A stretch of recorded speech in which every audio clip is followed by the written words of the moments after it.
الحمد لله نحمده ونستعينه ونستغفره ونعوذ بالله من شرور أنفسنا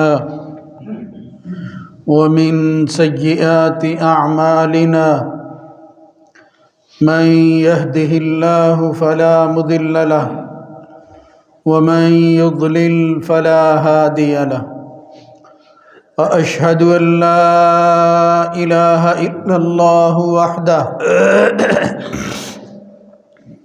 وحده لا شريك له وأشهد أن محمدا عبده ورسوله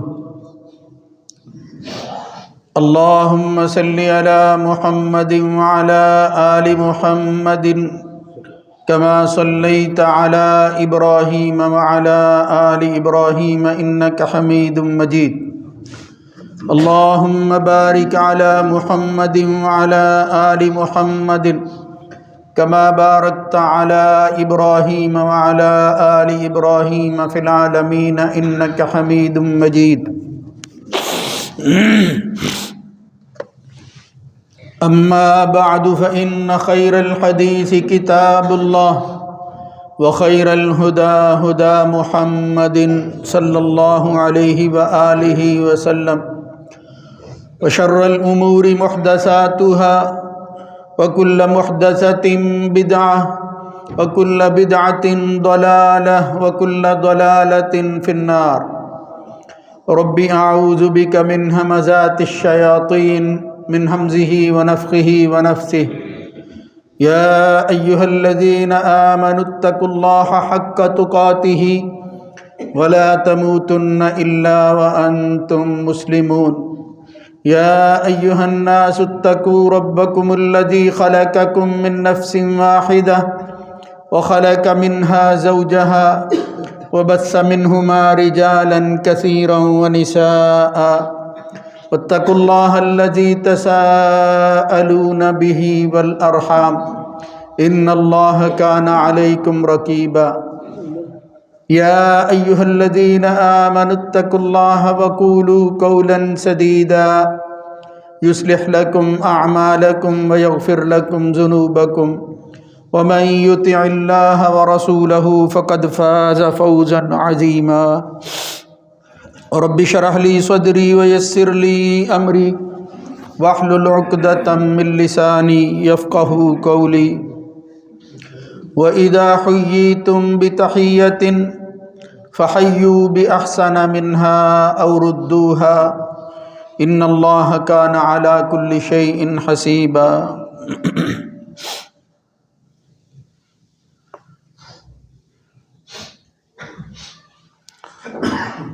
اور جب تم کوئی تحفہ دیے جاؤ تو اس سے اچھا تحفہ دو یا اسی طرح کا لوٹا دو، بے شک اللہ تعالیٰ ہر چیز کا حساب کرنے والا ہے۔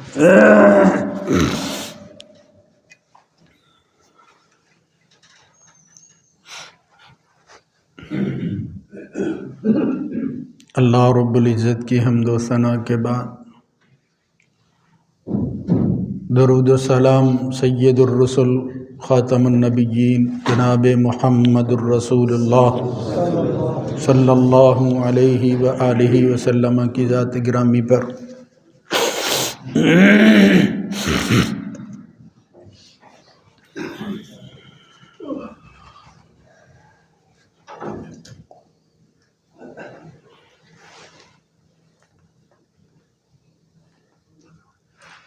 چند خطبات جمعہ کا عنوان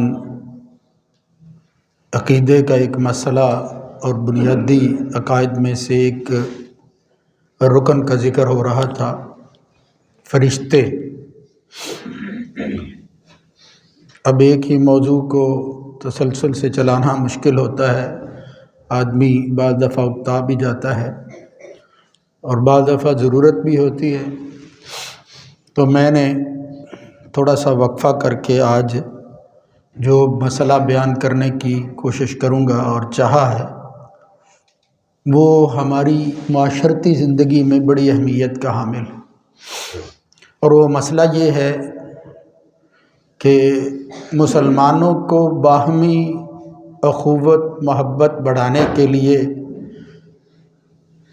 جو اسباب اختیار کرنے چاہیے ان میں سے ایک بڑا سبب اور ذریعہ ہے ایک دوسرے کو تحفہ دینا، یعنی مال کے خرچ کرنے کی صورت میں ہو یا کسی اور شکل میں، کھانا کھلانے کی شکل میں ہو، بہرحال تحفہ کسی کو صرف ایمانی نسبت کی وجہ سے اس نسبت اور تعلق کو مضبوط کرنے کی نیت سے یہ کام کرنا، شریعت اسلامیہ میں اس کا مقام اور مرتبہ کیا ہے، اس کی فضیلت کیا ہے، اور اسوہ رسول سے ہمیں کیا سبق ملتا ہے۔ اس کے ساتھ ساتھ ہماری رسومات کی وجہ سے یہ بڑی نیکی جو ہے کس طرح محروم ہو گئی ہے، یہ چند اشارات ہیں جو میں آپ کے گوش گزار کرتا ہوں۔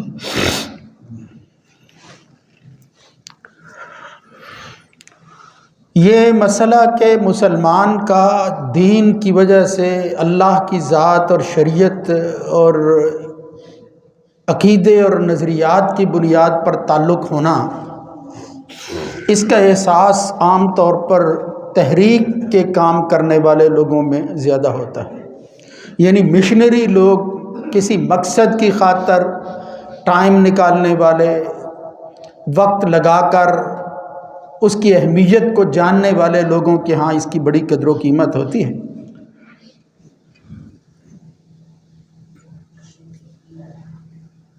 لہذا اگر ہم ایمانی زندگی گزارنا چاہتے ہیں، ایک مسلمان اپنے دوسرے بھائی سے اسلامی اخوت کو اجاگر کرنا چاہتا ہے اور اگر موجود ہے تو اس میں اضافہ کرنا چاہتا ہے، تو اس کو تحفہ دینا چاہیے، تحفہ لینا چاہیے۔ دونوں کام جو ہیں وہ نبی کریم صلی اللہ علیہ وسلم سے ثابت ہیں۔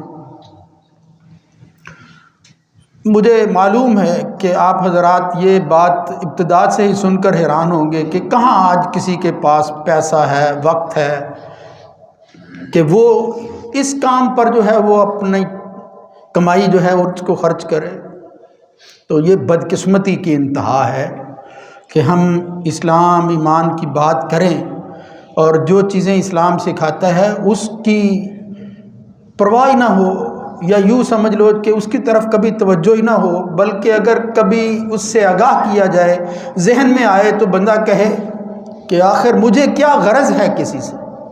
یہ بے غرضی کی زندگی، یہ تعلقات کو اہمیت نہ دینا، انسان کو انسان کے ساتھ جو ہے وہ بحیثیت مسلمان وہ ایک لڑی کے اندر پرو کر اس کے دکھ کو اپنا دکھ، اس کے سکھ کے اندر خوشی محسوس کرنا، اگر یہ چیز نہیں ہے تو پھر ہمیں اپنے اسلام کا جائزہ لیتے رہنا چاہیے۔ جب کہ ہم وہاں پہنچ چکے ہیں، ہم مادہ پرستی کی زد میں ہیں، اور اس کی وجہ سے یہ چیزیں جو اسلام نے آداب میں سکھائی ہیں نہ کوئی بیان کرتا ہے، نہ ممکن ہی رہا ہے، اور یہ بات کرنا جو ہے یہ ایک اچنبے کی بات معلوم ہوتی ہے کہ بھئی کون کسی کو کچھ دے۔ ہم دیتے ہیں، میں آگے عرض کرتا ہوں، دیتے ہیں کس نیت سے دیتے ہیں اور کیا دیتے ہیں بھئی۔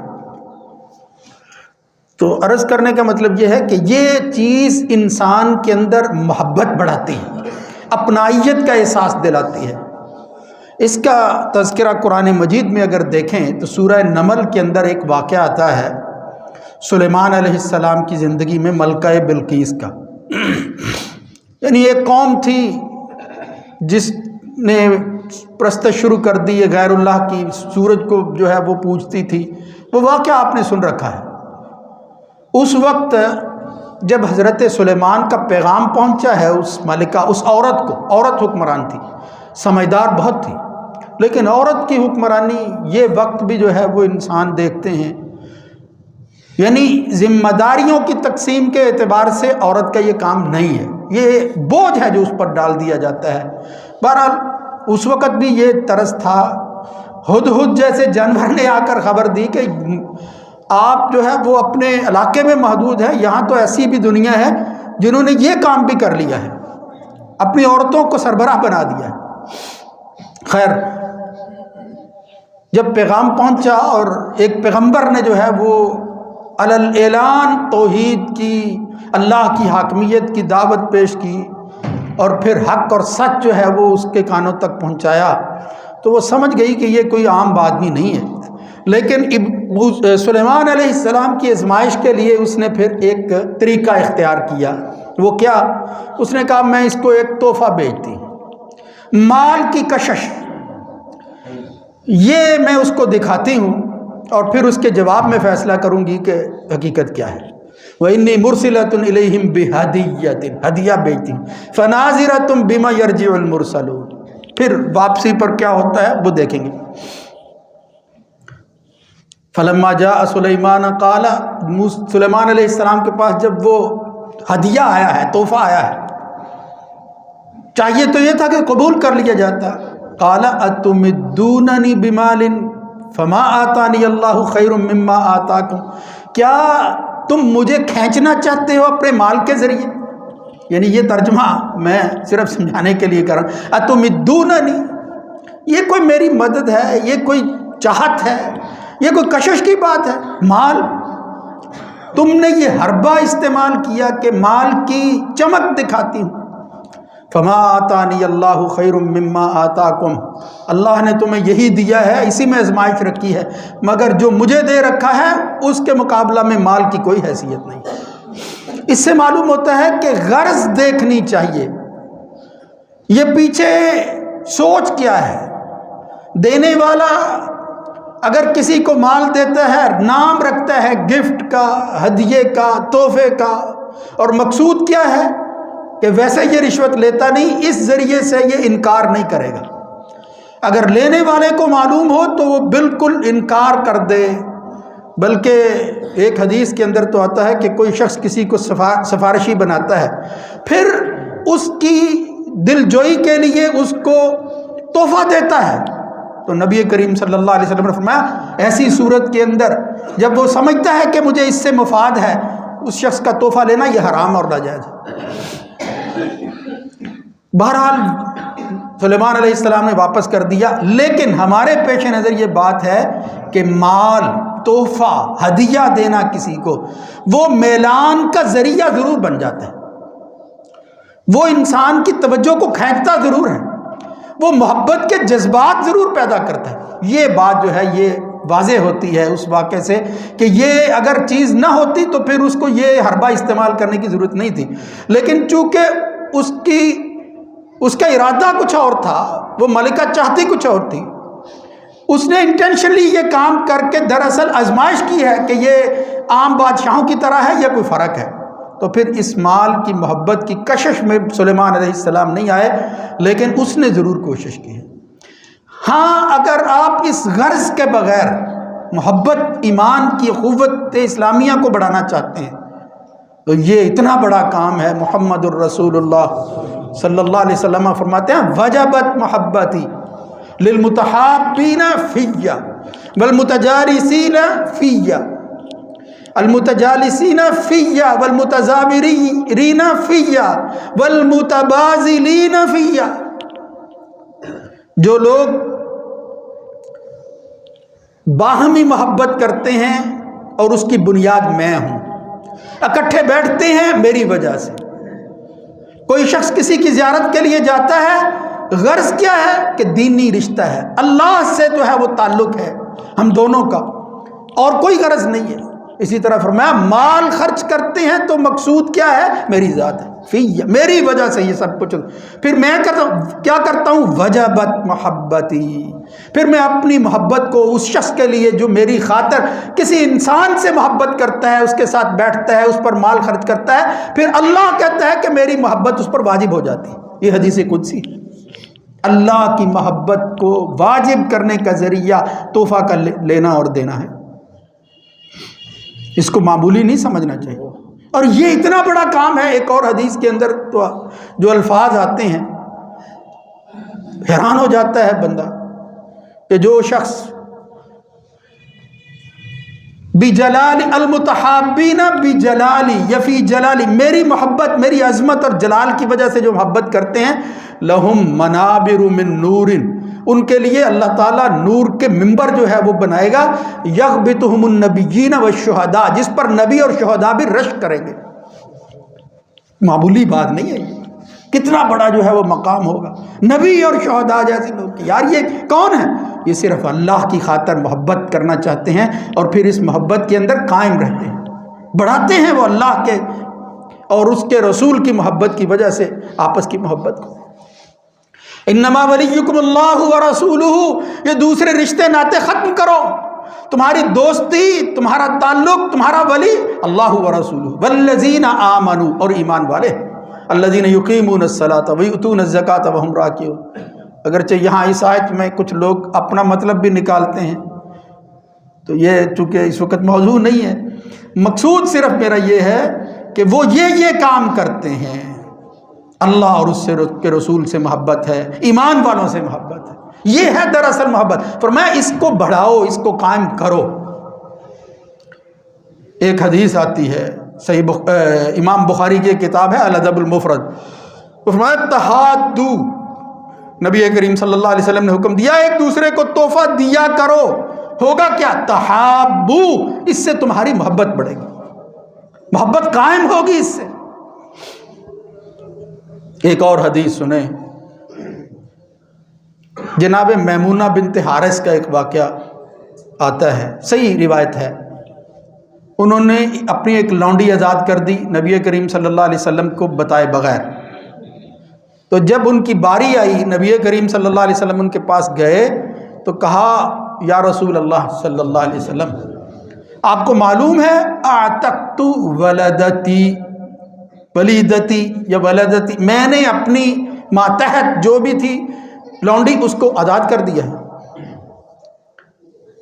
جب پتہ چلا محمد الرسول اللہ صلی اللہ علیہ وسلم کو، آپ نے کہا ٹھیک ہے تو مالک تھی، کر سکتی ہے، اگرچہ مجھے اطلاع نہیں دی۔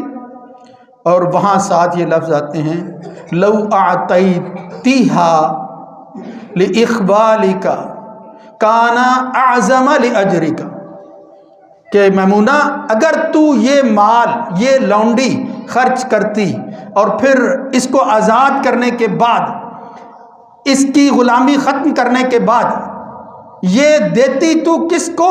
اپنے ننہال کو، اپنے رشتہ داروں کو، تو تیرے لیے پہلے سے بھی اجر جو ہے وہ بڑھ جاتا، ثواب میں اضافہ ہو جانا تھا۔ یعنی رشتہ داروں کو تحفہ دینا، رشتہ داروں کو کوئی مال دینا، ان پر خرچ کرنا، دوسروں کی نسبت جو ہے وہ اجر میں اضافے کا سبب بنتا ہے۔ بس میری باتیں صرف سنو ہی نہیں، ہم سب اپنے گریبانوں میں جھانک کر دیکھیں، ہم ایمان والوں سے کس طرح محبت کرتے ہیں، رشتہ داروں کو تحفہ کس طرح دیتے ہیں۔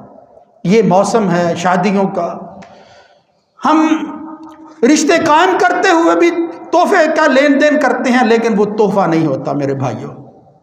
یہاں شادیوں میں ہم جاتے ہیں، کسی کے بیٹے کی، کسی کی بیٹی کی شادی ہے، بھائی ہے، دوست ہے، عزیز ہے، رشتہ دار ہے، اس وقت جو تحفہ پیش کرنا ہے اس کو بھی احسان سمجھتے ہیں۔ لو میں احسان کرنے لگا ہوں، تو غریب ہے، میں تیری مدد کرنے لگا ہوں، اس کو احسان کی شکل کے اندر جو ہے وہ پیش کرتے ہیں۔ اور اگر احسان نہ ہو تو دوسری صورت کیا ہے؟ وہ نیوتا یا نیوندرا جسے ہم کہتے ہیں۔ ہمارے عرف کے اندر جو چیزیں موجود ہیں، بر صغیر کے فقہا کو فیصلہ کرنا پڑا کہ یہ جو شادیوں کے موقع پر پیسہ دیا جاتا ہے اس کی شرعی حیثیت کیا؟ میرے بھائیوں، ایک طرف تو ہدیہ اور تحفہ دینا تھا، تو ہدیہ اور تحفہ دیتے ہوئے پھر کاپی لے کر آدمی نام نہیں لکھتا کہ یہ احسان کون کر رہا ہے، کتنے پیسوں کا کر رہا ہے اور مجھے کیسے واپس کرنے ہیں۔ یہ قرض ہے جو ہم لکھتے ہیں، قرض۔ یعنی خست اور کمینگی کی انتہا مسلمانوں میں یہاں تک پہنچ گئی، مجھ سمیت ہم اس کا حصہ ہیں، کیا کریں، کدھر جائیں؟ یعنی اس طرح کلچر کا حصہ بن چکے۔ یہ اب ہماری تہذیب مسلم تہذیب ہے، یہ ہماری ثقافت ہے۔ خدا نہ خواستہ کوئی دیکھے تو کیا کہے گا؟ یہ اپنے عزیزوں دوستوں کے بچوں کی شادیوں پر تحفے نہیں دیتے، نام جو ہے وہ تحفے کا ہوتا ہے، اوپر نام لے کر بتاتے ہیں رجسٹر پر پہلے میرا نام لکھو، میں نے اتنے پیسے دیے۔ کمینگی کی انتہا ہے میرے پاس۔ کہاں پہنچ گئی ہے یہ مسلمان امت؟ یہ اسلام کا نام لینے والے، یہ اب سن کر ہم سب حیران ہو رہے ہوں گے کہ بھئی یہ کیا کمینگی ہے، لینے نہیں ہے۔ تو جس طرح میں نے کہا فقہا کو، شامی وغیرہ کو لکھنا پڑا کہ، اور یہ احمد رضا نے بھی اپنے فتوے میں لکھا کہ بھئی یہ تو پھر ضروری ہے، لے لیں لیکن واپس کرنا ضروری ہے، اگر نہ کیا تو یہ قرض ہے، اسی طرح مر گیا تو وہ قرض کی شکل میں مرے گا۔ یہ صرف احمد رضا کی بات نہ کرو، بات اسی طرح ہے، ورنہ لکھنے کا کیا مطلب ہے؟ منگنی ہوتی ہے، بڑی خوشی کے ساتھ جو ہے وہ چیزوں کا تبادلہ ہوتا ہے، نہیں رشتہ ہوتا، ایک ایک کر کے کہتے ہیں فلاں فلاں چیز جو ہے وہ ہماری انگوٹھی واپس کرو، پہلے تحفے دیتے ہیں۔ ہاں اگر آپ نے اپنی بچی کو کوئی چیز دے رکھی ہے، وہ مالک ہے، شادی کے موقع پر وہ واپس لینا، اگر خدا نہ خواستہ طلاق ہو جاتی ہے، منگنی قائم نہیں رہتی، وہ اور صورت ہے، لیکن پہلے تحفوں کا تبادلہ، پھر ایک ایک کر کے لینا، واپس کرنا۔ محمد الرسول اللہ صلی اللہ علیہ وسلم نے فرمایا تھا کہ ایک باپ اگر غلط اپنے بیٹے کو کوئی چیز دے چکا ہے وہ واپس لے سکتا ہے، ورنہ العائد فی الہبۃ کالکلب یعود فی قیئہ، کسی کو تحفہ دے کر واپس لینا یہ جس طرح ہم سلامیاں دیتے ہیں، جہاں نام اب نیوندرے کی بجائے سلامی رکھا ہوا ہے، وہ اسی طرح ہے کہ جس طرح اس کتے کی طرح ہے کہ یعود فی، جو پہلے کھاتا ہے پھر کیا کر دیتا ہے، العائد فی ہبتہ کالقلب یعود فی قیئہ، کتوں کی طرح کہ جو ہے اس کو دوبارہ اپنے منہ میں ڈالتے ہو، اپنے جسموں میں ڈال رہے ہیں۔ یہ فرمایا محمد الرسول اللہ صلی اللہ علیہ وسلم۔ میرے بھائیوں سوچنے کی بات ہے، خدا را ان رسومات کو بدلو، ان رسومات کو کم کرو۔ یہ رسومات ہمارے وہ جو مقاصد تھے دین کے، اس کے جڑوں میں بیٹھ گئے۔ محمد الرسول اللہ صلی اللہ علیہ وسلم نے جو فرمایا تھا کہ یہ تحاد الہدیہ، یہ جو تحفہ لینا اور دینا ہے، اس سے ہوتا کیا ہے؟ فَإِنَّهُ تُذْهِبُ وَحْرَ الصَّدْرِ، یہ دلوں کے کینے کو ختم کرتا ہے۔ تُذْهِبُ الزَّغَائِن، یہ قدورتوں کو مٹاتا ہے۔ مجھے بتاؤ آج کا یہ تحفہ یہ قدورتوں کو بڑھاتا ہے یا مٹاتا ہے؟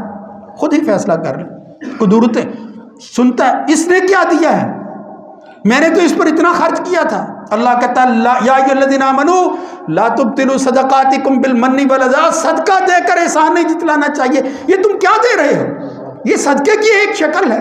اگر کسی کی مدد کرنی ہے، غریب آدمی ہے، احسان کیوں جتلاتے ہو؟ وہ بھی بیچارہ پریشان ہوتا ہے کہ ویسے یہ دینے والا تو ہے نہیں، کس کو ہم دیتے ہیں؟ حالانکہ اس موقع پر اگر آپ کوئی کسی غریب خاندان کے کسی غریب رشتہ دار کی ویسے مدد کریں بغیر احسان کے، جتلائیں نہیں، اور زکوٰۃ سے ہی مدد کر دو، اور تو کچھ نہیں دے سکتے، کم از کم اس کی مدد تو ہو، اس کو پتا تو ہو میری ضرورتیں پوری ہو رہی ہیں۔ لیکن اگر اس کو ہو کہ لکھو میں نے اتنے پیسے دیے ہیں، بیچارہ وہ کہاں جو ہے وہ واپس کرتا پھرے گا؟ کیسے ممکن ہے اس کے لیے؟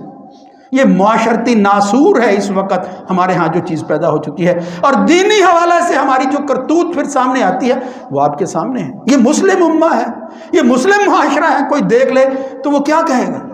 یہ اس غرض سے پیسے دے رہے ہیں کہ واپس لینے ہیں، اور اگر خدا نہ خاصہ وہی قرض والا معاملہ ہے، قرض ہے کہ بھئی آپ نے واپس جو ہے وہ لوٹانا ہے بڑھا کر، اور پھر دیکھا جاتا ہے یار اس نے مجھے بلایا نہیں تھا، میں اس کو کیوں بلاؤں، یا اس نے مجھے بلایا تھا تو پیسے واپس نہیں کرنے، فلاں فلاں نے بلایا تھا، بلاؤ اسی نیت کے ساتھ۔ یہ ہیں ہماری نیتیں، یہ تھا اس ہدیے اور تحفے کے مقاصد جو قرآن و سنت بیان کرتا ہے، اور عملی طور پر ہم کیا کر رہے ہیں خود آپ جائزہ لے لیں۔ یعنی وہ محبت کو بڑھانے کا ذریعہ، وہ اخوت بڑھانے کا ذریعہ، وہ ایک دوسرے کے قریب آنے کا ذریعہ، اللہ کی خاطر تعلقات کو مضبوط بنانا۔ یہاں کچھ لوگوں کو میں نے دیکھا، دیندار لوگ ہیں، افسوس ہوتا ہے، کسی کو دیتے ہیں مجلسوں میں سناتے ہیں میں نے کس کس کو نہیں دیا، میں نے ہر ایک کو دیا لیکن میں نے کبھی وصول نہیں کیا، یعنی اس کو بھی خوبی بیان کرتے ہیں۔ محمد الرسول اللہ صلی اللہ علیہ وسلم کے بارے میں آتا ہے کان یقبل الہدیۃ ویصیب علیہا، اللہ کے رسول کو لوگ تحفہ دیتے بھی تھے، اللہ کے رسول اپنی طاقت کے مطابق لوٹاتے بھی تھے، لیکن ہر ایک کو لوٹانا کوئی کسی کو دیتا ہے ممکن نہیں ہوتا، ہر ایک کو لوٹانا کسی نسبت سے آدمی دیتا ہے، جس طرح مذہبی لوگوں کو لوگ دیتے ہیں۔ یہ قاری صاحب کو تحفہ دیا جا رہا ہے زکوٰۃ میں سے پیسہ نکال کر، دو ایک سوٹ بھائی اس کو، خوش رہے گا، یہ جمعے میں بات کرے گا، یہ میرے ساتھ سلام اچھی طرح جو ہے وہ لے گا۔ بدبختی کی انتہا ہے، ایک آدمی مستحق نہیں ہے، آپ زکوٰۃ دے رہے ہیں اس کو، اور پھر اظہار یہ کر رہے ہیں کہ مجھے آپ سے محبت ہے۔ میرے بھائیوں یہ چھوٹی چھوٹی باتیں ہیں، لیکن ان کی وجہ سے نقصانات کیا ہو رہے ہیں؟ گھروں میں دیکھ لو، تمہارے بچے تم سے کیا سیکھ رہے ہیں؟ یہی کچھ سیکھ رہے ہیں، اور اس کو آپ سمجھتے ہیں بچہ بڑا سمجھدار ہو رہا ہے۔ اس خست کمینگی کے ساتھ پلتا ہوا بچہ وہ کوئی سمجھداری والی بات نہیں ہے۔ آپ اس کی پرورش کر رہے ہیں، دکھا رہے ہیں کہ بیٹا اسی طرح کا بن کر رہنا ہے۔ انا للہ و انا الیہ راجعون۔ میرے بھائیوں طرز عمل بدلو۔ خدا کے لیے بچوں کی پرورش تمہارے عمل سے ظاہر ہوتی ہے۔ ان کو بتاؤ کہ بیٹا یہ تحفہ دینا، یہ کسی اپنے دوست پر خرچ کرنا، حضرت ثابت کہتے ہیں، انس ابن مالک صحابی کا واقعہ، وہ کہتے ہیں اپنے بچوں کو کہا کرتے تھے یا بنیا یا بنیا، میرے پترو تبازلوا، اب مال خرچ کیا کرو، فَإِنَّهُ أَوَدُّ لِمَا بَيْنَكُمْ، یہ تمہارے آپس میں محبت کو بڑھانے کا ذریعہ بنے گا۔ اب ہم کیا کہتے ہیں؟ دیکھنا یہ فلاں کے ساتھ جو ہے وہ تعلقات بناؤ، پیسے والا ہے بندہ۔ یہ بچوں کو سکھانا، اس طرح کی ذہنیت پیدا کرنا، پیسے والے کے ساتھ اور طرح ملنا، غریب کی پرواہ نہ کرنا، یہ تو معمولی سی بات ہے۔ میرے بھائیوں اب قرآن و سنت کے دلائل وہ اپنی جگہ پر موجود ہیں۔ نبی کریم صلی اللہ علیہ وسلم نے جو کچھ کہا، اس کے اسباب کیا ہیں، یہ کیوں کام کرنا ہے، اس کے نتائج کیا ملیں گے، خدا را ذرا غور کریں۔ اس رسم بد کو جو ہے وہ کسی طرح مٹانے کی کوشش کریں۔ آپ جو ہے وہ ضرور تحفہ لیں، کوئی مل کے تحفہ دیں، مستحق کو تو تحفہ زیادہ دیں، جس طرح میں نے عرض کیا اس کی ضرورت ہے بیچارے کی پوری ہو جائے گی، لیکن اس امید کے ساتھ محمد الرسول اللہ صلی اللہ علیہ وسلم نے فرمایا جو شخص اسی نیت کے ساتھ کہ میں اس سے جو ہے وہ واپس لوں گا، کسی کو کوئی تحفہ دیتا ہے یا احسان جتلانے کے لیے، احسان جتلاتا ہے کہ میں نے یہ تیرے اوپر خرچ کیا ہے، محمد الرسول اللہ صلی اللہ علیہ وسلم نے فرمایا 3 لوگ ہیں جن کی طرف اللہ رب العزت جو ہے وہ نظر اٹھا کر بھی نہیں دیکھے گا۔ حضرت ابو ذر کہتے ہیں ہم خواب و خسیروا یا رسول اللہ، پھر تو وہ ناکام ہو گئے، کون ہے وہ بدبخت؟ فرمایا المسبل، ایک آدمی جو تکبر اور غرور کی وجہ سے بہت اچھا کپڑا پہنا ہوا ہے وہ ٹخنوں سے نیچے رکھتا ہے، پتہ چلے کہ یہ فلاں صاحب ہے، کوئی پرواہ نہیں کرتا۔ مسبل اپنے کپڑوں کو جو ہے وہ لٹکا کر رکھتا ہے، یا اوپر سے کوئی چیز لی ہوئی ہے اس کو دکھا کر لوگوں کو جو ہے وہ پھر اسی طرح کھینچتا رہتا ہے، لٹکاتا ہے، نماز کے اندر بھی اسی طرح لٹکاتا رہتا ہے۔ دوسرا فرمایا والمنان، وہ خدا کی ذات کو اپنے ہاتھ میں لینے والا، منان یعنی احسان جتلانے والا، اس امید کے ساتھ مال خرچ کرنے والا کہ ملے گا۔ یہاں 2 فائدہ ہوگا، اللہ اس کی طرف جو ہے وہ نظر رحمت سے دیکھے گا، یہ تو دور کی بات ہے، ولا یزکیہم، کوئی تزکیہ نہیں کرے گا، ولہم عذاب علیم، بلکہ اس کو دردناک عذاب کا حصہ بنا دے گا اللہ۔ والمنفق صلعتہ بالحلف الکاذب، اور اسی طرح کوئی شخص اپنے مال کو بیچتا ہے، یہ چند ٹکوں کی خاطر اپنے مال کو فروخت کرنا چاہتا ہے لیکن جھوٹی قسم اٹھا دیتا ہے، مجھے تو اتنے میں پڑا ہے، جھوٹی قسم کے ذریعے کاروبار کو آگے بڑھاتا ہے۔ اللہ کے رسول نے فرمایا اللہ تعالیٰ اس کی طرف نظر اٹھا کر بھی نہیں دیکھے۔ اس میں سے جو اس وقت ہے وہ احسان جتلانے والا۔ میرے بھائیوں یہ تو دلائل بے شمار ہیں، کوئی بھی مسئلہ اٹھا کر دیکھ لیں، جائزہ لینا چاہیے کہ ہم کہاں کھڑے ہیں۔ اگر آدمی عمل نہیں کر سکتا خاموش رہے تو زیادہ بہتر ہے، چہ جائے کہ شریعت کی مخالفت میں عمل کرے۔ اللہ رب العزت ہماری اصلاح فرمائے، ہم سب کو جو ہے وہ قرآن و سنت کے دلائل سن کر صحیح زندگی گزارنے کی توفیق نصیب فرمائے۔ باہمی اخوت، محبت، ایمانی رشتہ جو ہے اللہ تعالیٰ اس کو مضبوط سے مضبوط تر بنائے۔ اقول قولی ھذا استغفر اللہ لی ولکم۔